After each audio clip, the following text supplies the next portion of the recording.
YCP వాళ్ల వ్యూహం ఏమిటో, ఆ పార్టీ నాయకుల స్ట్రాటజీ ఏంటో ప్రజలకు అర్థం కాకపోయినా పర్వాలేదు, కాని వాళ్లకైనా అర్థం అవుతుందా అన్న సందేహం వస్తుంది.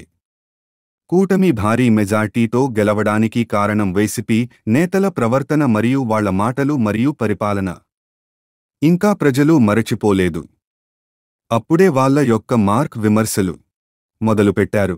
వాళ్ల మాటలు వాళ్ల కార్యకర్తలకు బాగానే ఉండొచ్చు కాని ఇక్కడ ఇంప్రెస్ కావాల్సింది ప్రజలు కాని ప్రజలు మెచ్చే విధంగా వాళ్ల మాటలుగాని ప్రవర్తనగాని లేవు.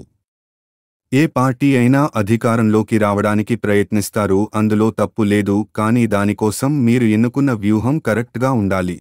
ఏ పార్టీ కార్యకర్తలు ఆ పార్టీకి ఓట్లు వేస్తారు, కేవలం ఆ ఓట్లతో గెలవగలరా? ఇక్కడ సామాన్య ప్రజల ఓట్లు ముఖ్యం. గత 5 సంవత్సరాల పాలన చూశారు, విసిగెత్తి కూటమిని గెలిపించారు.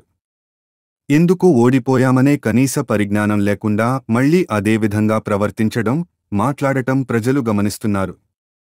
ఇలాగే ఉంటే వచ్చే ఎన్నికల్లో కాదు కదా ఎప్పటికీ గెలవలేదు.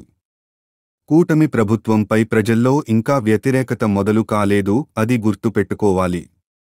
లేకపోతే కూర్చున్న కొమ్మనే నరుక్కున్నట్లు అవుతుంది.